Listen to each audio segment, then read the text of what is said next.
Now, yesterday, the White House Press Secretary Karoline Leavitt called out Democrats for their unwavering allegiance to this new radical wing of the Democratic Party. Take a look. The Democrat Party's main constituency are made up of Hamas terrorists, illegal aliens, and violent criminals. That is who the Democrat Party is catering to, not the Trump administration and not the White House and not the Republican Party, who is standing up for law-abiding Americans, not just across the country, but around the world. Now, these comments prompted this unhinged meltdown from the House Minority Leader, Hakeem Jeffries. Take a look.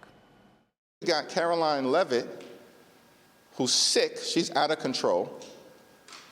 And I'm not sure whether she's just demented, ignorant, a stone-cold liar, or all of the above. But the notion that an official White House spokesperson would say that the Democratic Party consists of terrorists, violent criminals, and undocumented immigrants. This makes no sense. That this is what the American people are getting from the Trump administration in the middle of a shutdown.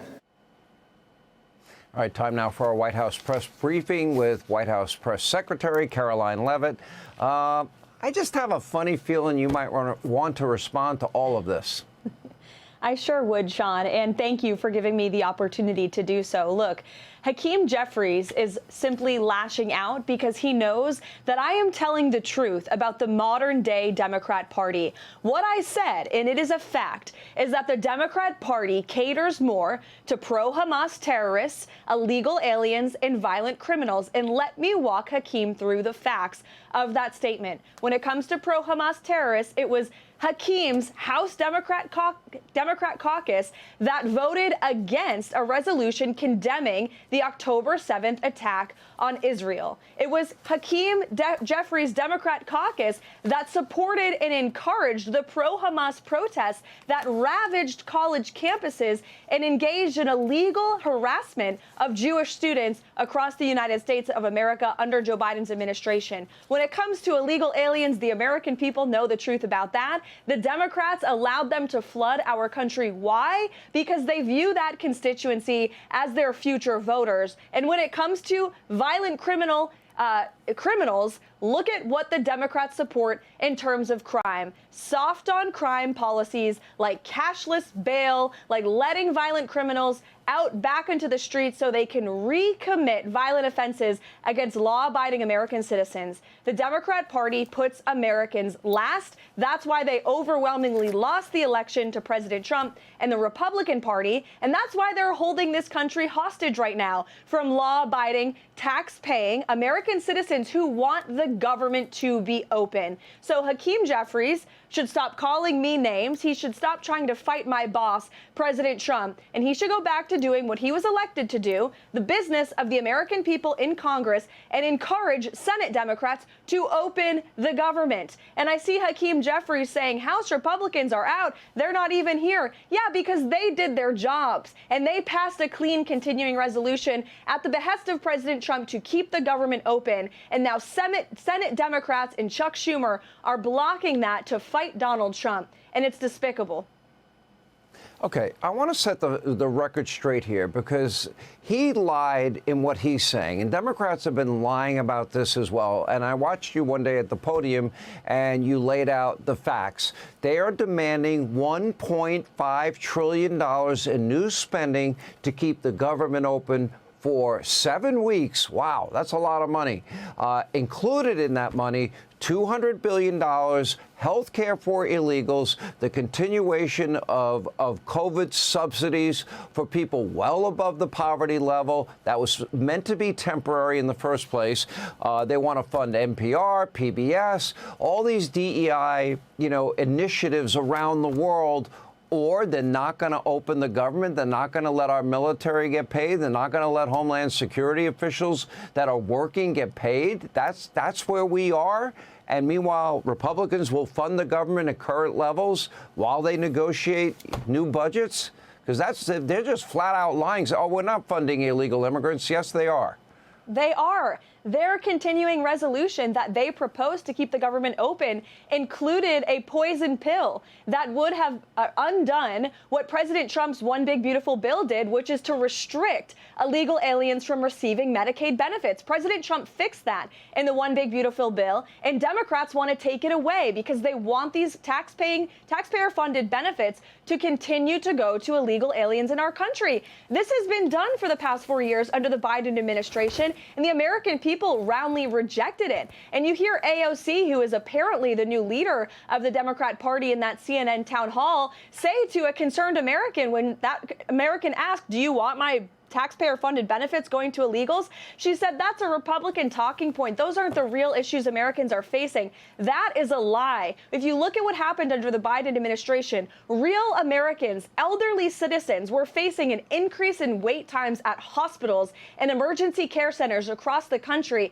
because they were putting last in line, and illegal aliens were getting that care and that treatment first. And when illegal aliens get medical treatment in this country, who's paying for it? The American taxpayer. Well, not anymore under the Trump administration. That's why this administration is focused on deporting illegal aliens who violate our nation's laws. And we're going to protect the rights and the benefits of tax-paying, law-abiding American citizens.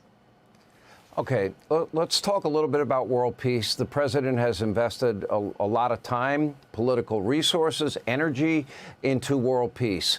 Congo, Rwanda, Azerbaijan, Armenia, Israel, Iraq, and I can go India, Pakistan, I can go on and on. We had this historic deal. The hostages were finally released, which was great.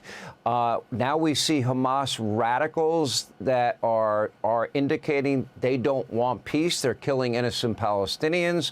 The president has said if you keep it up and you don't keep the terms of the agreement, you will be obliterated. Zelensky was at the White House today, and that on the heels of a phone call with Vladimir Putin and an appointment apparently to meet once again. I think probably the word tomahawks might have gotten Putin's attention. Can you give us an update on both of those situations? Sure. Well, first of all, Sean, I want your audience to know how hard President Trump is working in the pursuit of peace, not just here in our own country, on the homeland and the domestic front, but around the world. The president started the week flying to Israel and Egypt, came back within 36 hours to honor Charlie Kirk at the Medal of Freedom ceremony in the White House. And then the next day, he spends 3 hours on the phone with President Putin trying to bring this war to an end. The following day, today, we had President Zelensky at the White House, and the president had a 3-hour-long meeting with him in the cabinet room. And in both of these conversations with both Putin and Zelensky, they were cordial, but very frank. And the president of the United States has said to both sides of this war, this has been going on for far too long. Far too many innocent people have been killed. And the United States of America is growing very weary and tired of this war. Enough is enough. Both sides need to recognize the reality on the ground right now and come to a peace agreement, because President Trump's patience and the patience of the American people is growing very thin with this war. And so he was very frank and direct, but President Trump will never give up. And you saw that come to a resolution with the peace deal in Israel and in Gaza with the beautiful release of the hostages. That was another promise made and promise kept by President Trump, and it cannot be overstated how hard the president and his incredible national security team, Special Envoy Witkoff, Vice President Vance, Secretary of State Rubio, Secretary Hegseth, our Chief of Staff, Susie Wiles, there's so many behind the scenes as well, who have worked so hard, but especially the president, who literally does not sleep and works around the clock in the pursuit of peace. And he will continue to do that with respect to Russia and Ukraine, just like he has with Israel and Gaza. And he truly believes that there can be a real chance for an everlasting peace in the Middle East. And you saw Arab leaders and European leaders from around the world gathering in Egypt with the president and thanking him for this historic accomplishment. It's a new dawn in the Middle East, and we hope that can be true as well with Russia and Ukraine, and the president is working very hard on that.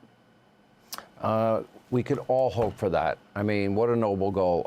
You mentioned patience, and I'm thinking, I don't know how you have the patience to deal with the state-run legacy media mob every day. I would not be able to keep my cool. You're very good at it. I think that makes it a pretty hard job. Karoline, we appreciate your time. Thank you for being with us. Hey, Sean Hannity here. Hey, click here to subscribe to Fox News YouTube page and catch our hottest interviews and most compelling analysis. You will not get it anywhere else.